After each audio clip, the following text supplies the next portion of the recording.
नमस्कार दोस्तों, राशिफल के क्रम में आज हम बात करेंगे तुला राशि की और जानेंगे कि त्योहारों का महीना अक्टूबर 2024 कैसा जाने वाला है तुला राशि के जातकों के लिए।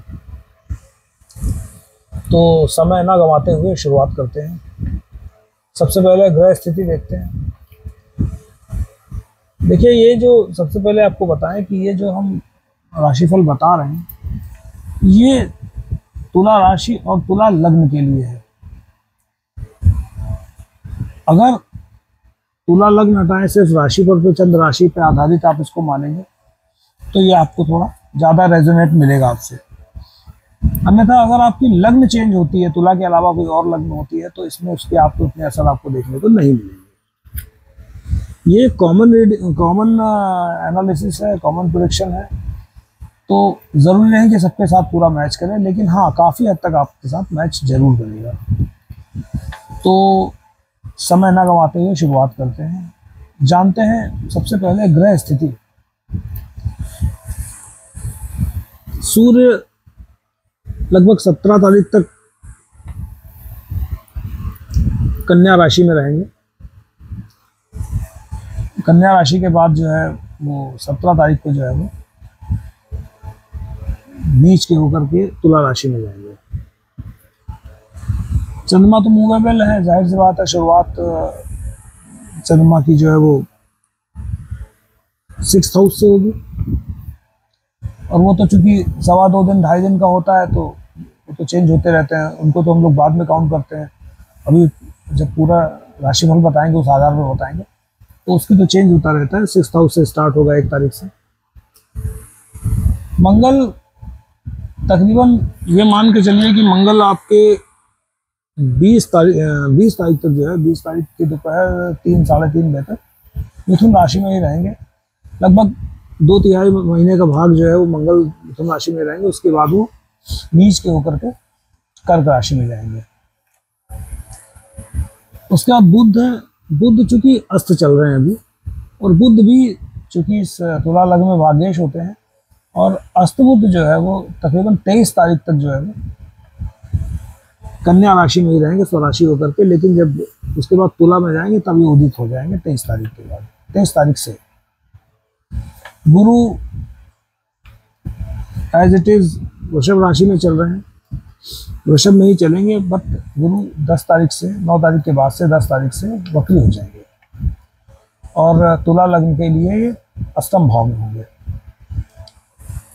शुक्र तकरीबन 13 तारीख तक तुला राशि में रहेंगे, लग्नेश स्वराशि होकर तुला राशि में रहेंगे, और 13 तारीख के बाद शुक्र जो है वो वृश्चिक राशि में चले जाएंगे, यानी 2nd हाउस में चले जाएंगे। शनि एज इट इज रहेंगे, वक्री रहेंगे, इस पूरे महीने वक्री रहेंगे, और पंचम भाव में रहेंगे। चूंकि कुंभ राशि में है, तुला लग्न के पंचम भाव में कुंभ राशि बन रही है, तो पंचम भाव में रहेंगे इस पूरे महीने, वो वक्री ही रहेंगे।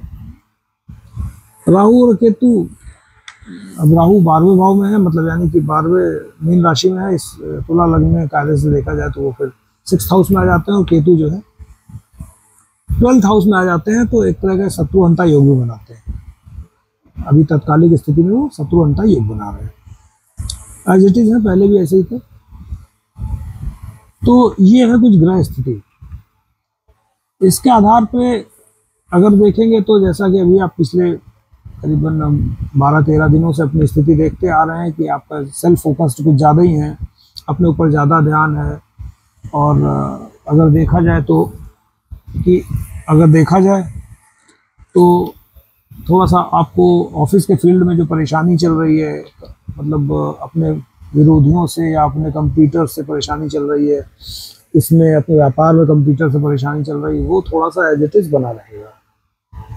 और ये पूरा नवरात्र भर जाएगा आपको ऐसे। और ये थोड़ा सा क्या है, अभी एट प्रेजेंट जो देखा जाएगा तो जैसे स्टूडेंट्स जो है उनके लिए थोड़ी सी दिक्कतें ये हैं कि उनकी पढ़ाई थोड़ी सी डिले होगी। रिलेशनशिप के लिए भी ये थोड़ा सा समय अच्छा नहीं है, क्योंकि रिलेशनशिप के लिए भी हाँ, लेकिन रिलेशनशिप में खास बात यह है कि अगर किसी का रिलेशनशिप ब्रेकअप हुआ है पहले भी, वक्री होने से पहले, तो ब्रेकअप रहेगा। लेकिन अगर किसी का वक्री समय में पीछे भी वक्री समय रिलेशनशिप में अगर ब्रेकअप हुआ था तो ये रिलेशनशिप में जो है रीयूनियन के चांसेस हैं। ये एक छोटी सी अच्छी खबर है। आपके फेम को लेकर के थोड़ा सा अगर आप कोई प्रमोशन को एक्सपेक्ट कर रहे हैं तो वो थोड़ा सा डिले होगा, काफ़ी संघर्ष है उसमें आपको। ये शुरुआती तौर की बात बता रहे हैं, शुरुआत के 10 दिनों की बात बता रहे हैं आपको। 1 तारीख से लेकर 10 तारीख तक का जो आपका पूरा समय है थोड़ा सा इसी टाइप से संघर्ष में बीतेगा। अच्छा, ऐसी स्थिति में थोड़ा सा जीवन साथी के साथ भी थोड़ा सा छिटपुट अनबन लगी रहेगी, और थोड़ा सा ज़्यादा ही मतलब थोड़ी तो सभी में लगी रहती है, उसको तो काउंट नहीं करते हम लोग आज की डेट में। इंडिया में, भारत में हम लोग वैसे भी पति पत्नी थोड़ा मोड़ा तो उनका खटपट चलता रहता है, लेकिन जो इतना थोड़ा सा विवादित टाइप का हो थोड़ा सा रहता है। और यही सेम स्थिति आपकी जो है वो आपके जो डेली के फ्रेंड्स हैं जिनसे आप डेली कम्युनिकेट करते हैं, आपने ये देखा होगा अभी कि आपका ये अभी फिलहाल चल रहा होगा ऐसा। अभी आपका उनके साथ भी थोड़ा सा कहीं ना कहीं तालमेल नहीं बन रहा होगा, और अगर थोड़ा बहुत बन भी रहा तो आप ये मान के चलिए कि जैसे ही शुक्र लग्न से हटेंगे तो वहां पर फिर आपको थोड़ा सा तालमेल कम देखने को मिलेगा आपको, क्योंकि अभी शुक्र की लग्न में बैठे हुए हैं। तो लग्न के आधार पर अगर दृष्टि है तो सप्तम भाव में पड़ रही है तो ठीक है, थोड़ा व्यापार भी ठीक कंट्रोल है, पति पत्नी के बीच में संबंध भी थोड़े ठीक है, डेली जिनसे बात करते हैं, डेली कम्युनिकेट करने वाले यार दोस्त हैं या ज़्यादा व्यापारिक भाव के भी लोग हैं, उनसे आपकी बनेगी, व्यापार में भी फिलहाल ठीक चलेगा। लेकिन ये सब चीज़ें आपकी थोड़ी सी मंदी हो जाएंगी जैसे ही शुक्र ने 2nd हाउस में जाएंगे, यानी कि जब वृश्चिक राशि में जाएंगे तो ये थोड़ी सी मंदी हो जाएगी। चलिए, ये तो बेसिक था। अब बात करते हैं कि आने वाले ग्रह जो परिवर्तन हो रहा है उसमें हमारा चांसेस क्या होगा आगे, मतलब हमारे क्या चांस बनते हैं अच्छे होने के, या मान लीजिए कुछ अच्छा नहीं घटता है उसमें हम क्या करते हैं। तो सबसे पहले शुरुआत करते हैं तो महीने के चंद्रमा के बाद, चंद्रमा तो चूंकि रोटेट करते रहते हैं। अच्छा, चूंकि चंद्रमा भी शुरुआत में आपके 12वें भाव से स्टार्ट हो रहे हैं, तो 12वें भाव में चंद्रमा का होना थोड़ा सा ठीक नहीं माना जाता, मानसिक उलझनें होती हैं, थोड़ा सा खर्चे भी ज़्यादा बढ़ जाते हैं और बेचैनी भी ज़्यादा रहती है। तो चलिए, वो शुरू के 2-3 दिन तो आपको इस तरीके से रहेंगे, लेकिन उसके बाद चूँकि मन से थोड़ा सा आप स्थिति ठीक रहेगी। बाकी हालातों के आधार पर अगर देखा जाए तो उसमें थोड़ी सी स्थितियों में एज इट इज़ बना रहेगा। लेकिन जब 10 तारीख के बाद गुरु वक्री होके जाए, अष्टम भाव में है और वक्री होंगे, तो ऐसे स्थिति में आप देखेंगे कि गुरु जैसे गुरु कारक इन चीज़ों पे हैं, तो उन चीज़ों में जो कमी आएगी उस पर आपके प्रयास ज़्यादा बढ़ेंगे। जैसे आपकी माता जी से थोड़ा सा आपका मतलब बहसबाजी जिसको बोलते हैं, मतलब विचारों का ना मिलना, बहसबाजी तो खराब गलत हो जाएगा, विचारों का ना मिलना। जो चीज़ें कल तक वो अप्रूव कर रही थी कोई काम करने के लिए, अभी हो सकता है एकदम से मना करे, या हो सकता है आपकी कार्यशैली कुछ ऐसी हो जाए जिसमें उनको ऑब्जेक्शन हो जाए। और थोड़ा सा क्या है ना कि घर में आपका कम रुकना, कम रहना, मतलब चाहे के भी घर वालों को टाइम ना दे पाना, आपको ये भी आपके साथ हो सकता है। और ये स्थितियाँ आपकी बनेंगी जब तक कि, और हाँ, सबसे खर्चों में नियंत्रण रहेगा आपका। खर्चों में नियंत्रण ऐसे रहेगा क्योंकि जो है आपकी जो है ये खर्चों में नियंत्रण आप देख रहे होंगे अभी भी होगा आपके पीछे। आप तकरीबन 1.5 महीने से आपने देखा होगा कि खर्चों में आपका नियंत्रण है, तो वो रहेगा। और उसके आधार पे आपकी जो काम में जो बाधाएं वगैरह हैं वो भी अभी नहीं रहेंगी, जो बाधाएं हो रही वो भी अभी नहीं रहेंगी, कोई भी काम में बाधा नहीं रहेगी आपकी। तो ये तो चलिए, बृहस्पति के वक्री होने से थोड़ा सा ये थोड़ी सी नेगेटिविटी ये रहेगी कि थोड़ा सा आपको अपने माता जी से समन्वय बैठा के चलना पड़ेगा।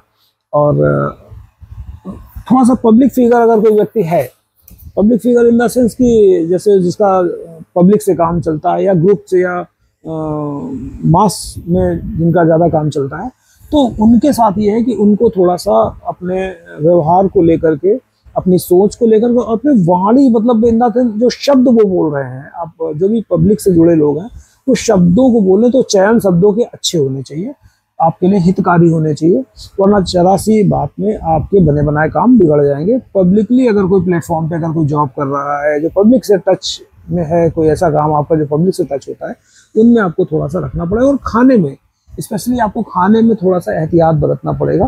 खाना आपको बहुत सोच समझ के थोड़ा सा मतलब डाइट पे ध्यान देना पड़ेगा, वरना थोड़ा सा तबीयत खराब होने के चांसेस हो सकते हैं। अब जब शुक्र जो है 13 तारीख से वृश्चिक राशि में चले जाएंगे सेकंड हाउस में, तो थोड़ा सा आपको परिवर्तन देखने को और मिलेगा। क्योंकि तुला लग्न में जो मंगल होते हैं वो अकारक होते हैं। मंगल और गुरु और सूर्य ये अनसपोर्टेड ग्रह हैं तुला लग्न के लिए। ऐसी स्थिति में मंगल के घर में शुक्र का जाना और लग्नेश होकर के तो थोड़ा सा आर्थिक स्थितियों में हल्की से तनातनी तो रहेगी, लेकिन चूंकि शुक्र स्वयं संपदा या प्रॉस्पेरिटी के कारक हैं तो उसमें थोड़ा सा आपको मतलब मंदी दिखाई देगी।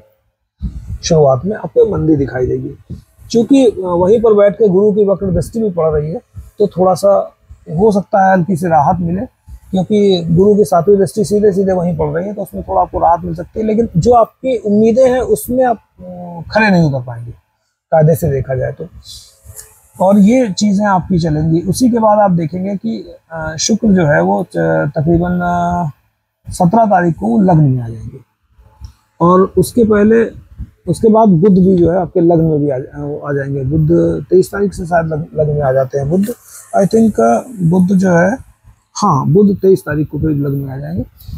तो जब सूर्य वहां पर होंगे लग्न में, तो वो नीच के होंगे एक्चुअली, तो वो थोड़ा सा आपको 5-7 दिन जो है वो आपको 4-5 दिन 17, 5, 22, 23, 5-6 दिन का आपको थोड़ा सा अपने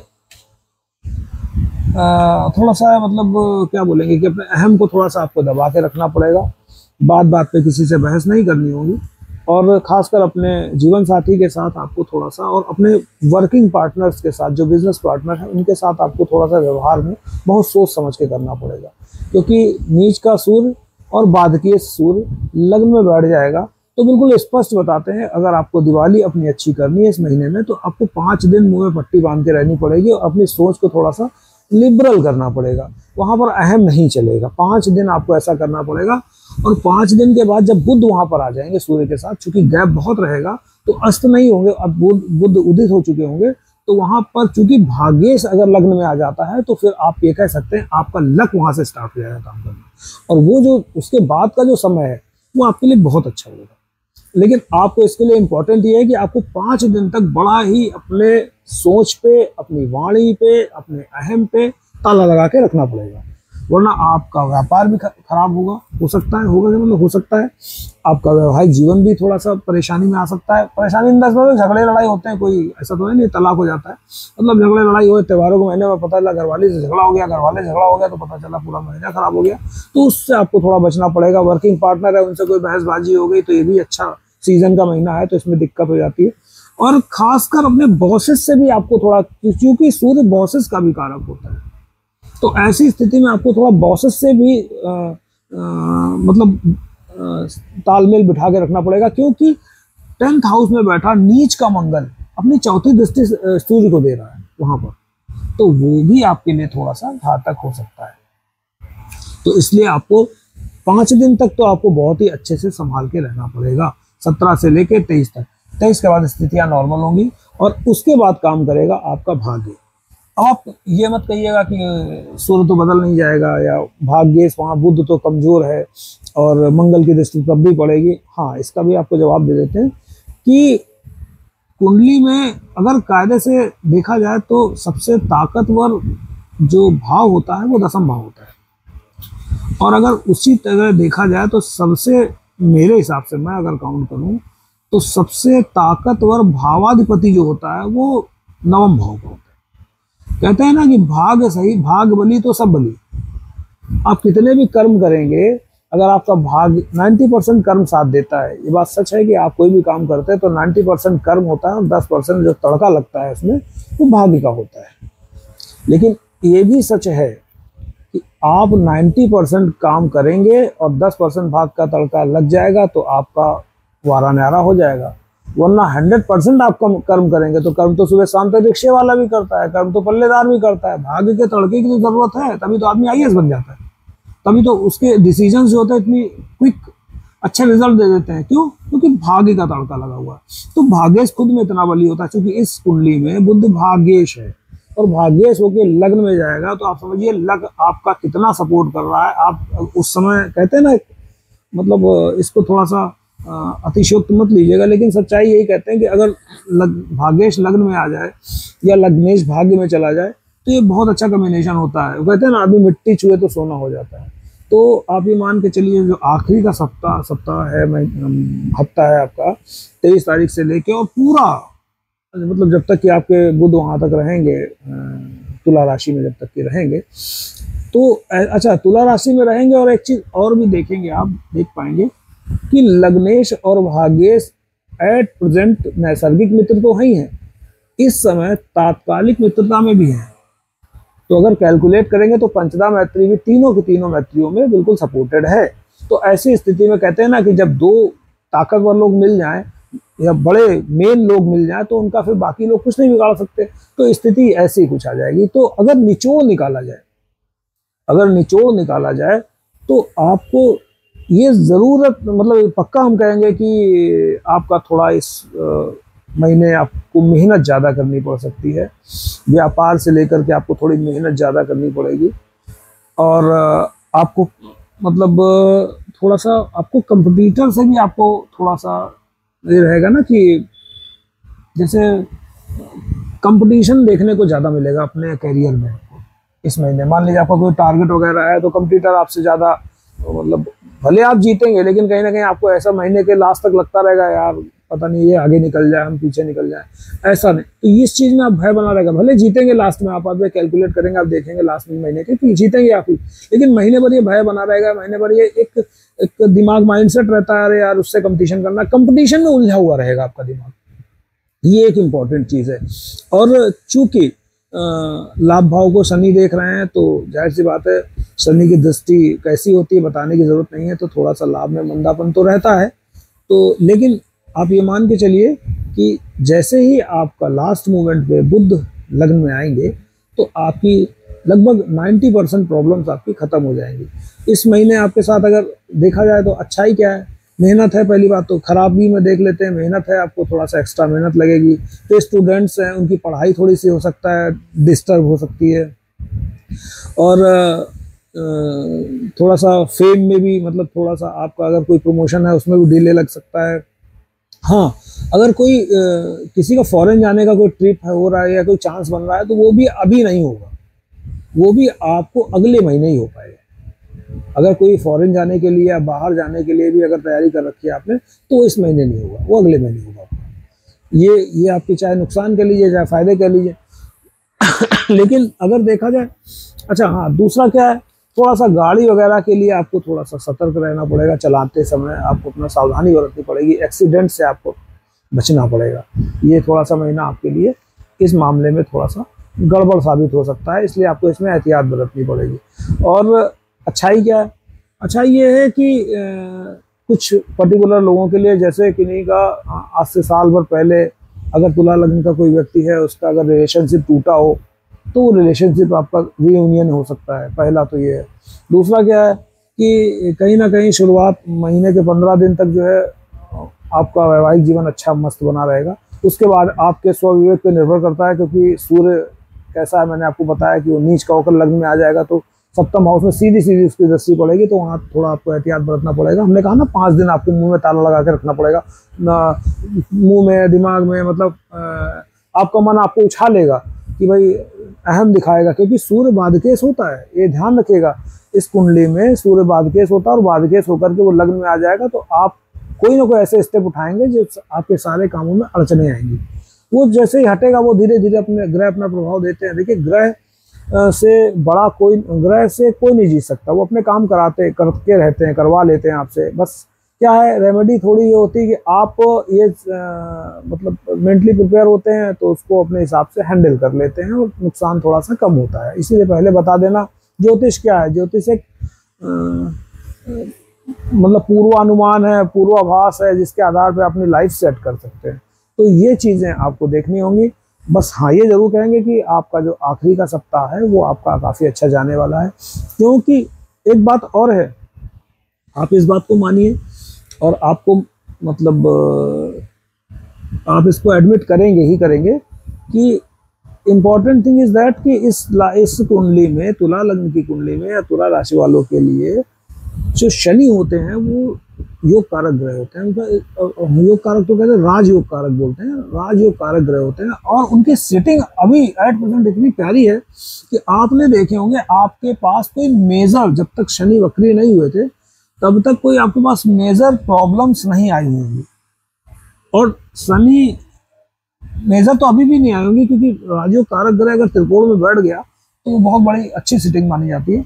तो मतलब कुल मिला के आप ये मान के चलिए कि ये समय आपके लिए अच्छा तो कहीं ना कहीं से, चूंकि योग कारक ग्रह ही आपकी जो कुंडली के सबसे पावरफुल ग्रह हैं, वो उनकी खुद की सिटिंग अच्छी है तो खुद ना खुद उन्होंने संभाल के रखा है, लेकिन बाकी ग्रहों पर भी डिपेंड करता है। तो वो थोड़ा सा, अब जैसे शुक्र जो है जब 8th हाउस में आएंगे तो उसमें तत्कालिक मैत्री बना लेंगे तो शनि के साथ में, है ना, तब शनि और बुध और शुक्र तीनों तत्कालिक मित्र हो जाएंगे। तो ये एक इतना अच्छा कॉम्बिनेशन है। योग कारक ग्रह भाग्येश और लग्नेश तीनों तत्कालिक मैत्री में भी आ जाएंगे, और नैसर्गिक मित्र भी हैं, और पंचदा तो तीनों अगर देखा जाए तो फिर पंचदा कैलकुलेट करेंगे तो फिर तो ओवरऑल मित्र में आ जाएंगे, तो वो आपके लिए बड़ा सपोर्टेड हो जाएगा। तो ऐसे स्थिति में आपका ये जो महीना है, भले 5-6 दिन जो मैंने बीच के बताए, 17 से लेके 15 से, मान लीजिए 15 से 20, 22 तक, 23 तक, जो आपका ये जो समय है, ये समय आपका बहुत अच्छा जाने वाला है। और चूंकि मैं फिर कहूँगा, मैंने एक लाइन जब कुंभ राशि का राशिफल बता रहा था तो मैंने कहा था कि ये आपका प्लेटफॉर्म है, ये समय आपका प्लेटफॉर्म बनाने का है। इस समय जो प्लेटफॉर्म बनेगा वो आपके लिए इन फ्यूचर काम आएगा। तो उसी तरीके से हम आपसे तुला लग्न और तुला राशि वालों के लिए बात कहते हैं कि ये जो समय है, इसमें आप इस महीने का लास्ट और अगले महीने का स्टार्टिंग, आप ये देखेंगे कि भाग्य काम कैसे करता है। आप इस बात को देखिएगा, क्योंकि अकेले भाग्य से होता, सपोर्ट समझिए कितना है। आप सपोर्टिंग में अगर आप देखेंगे तो आप लग्नेश का भाग्येश भी तत्कालिक मैत्री में आता है, और लग्नेश का योग कारक ग्रह भी मैत्री में आता है। तो उस स्थिति में आप देखिएगा आने वाले 2-3 महीने आपके लिए कितना मतलब लकी साबित होंगे, जिसको हम कहते हैं लकी। किस मामले में?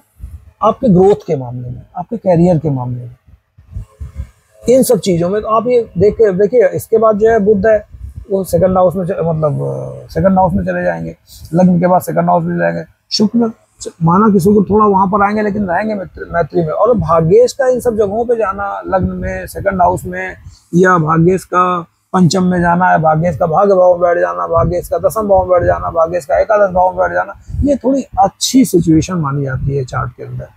और चूंकि गोचर में भी अच्छा है, अब जिनकी जिनकी कुंडलियों में भी कुछ ऐसा ही कॉम्बिनेशन बन रहा होगा उनके लिए तो फिर क्या कहने, फिर तो बात ही अलग है। तो ये था हमारा आज का जो एनालिसिस है, हमने जो इस महीने के लिए किया है। आप देखिएगा और बताइएगा आपके साथ कैसे रेजोनेट करता है, और अगर आपके साथ अच्छा लगे तो आप बताइएगा, तो कमेंट्स कीजिएगा। अगर अच्छा लगे तो लाइक कीजिएगा, कमेंट्स कीजिएगा, बताइएगा कैसा लगा। और अगर कुछ पूछना हो तो आप उसके लिए कमेंट्स तो कर ही सकते हैं। और चैनल हमारा अच्छा लगे, वीडियो अच्छा लगे तो एक बार लाइक सब्सक्राइब कीजिएगा, शेयर कीजिएगा, ताकि ज़्यादा से ज़्यादा लोगों के पास जाए, तो चीज़ें लोगों के पास ज़्यादा फैलती हैं। हम तो वीडियो बनाने का मतलब ये है कि ज़्यादा से ज़्यादा लोगों के पास पहुँचे। तो ठीक है, मिलते हैं फिर अगले वीडियो में एक नए राशिफल के साथ, नए राशि के राशिफल के साथ मिलते हैं। तब तक के लिए नमस्कार।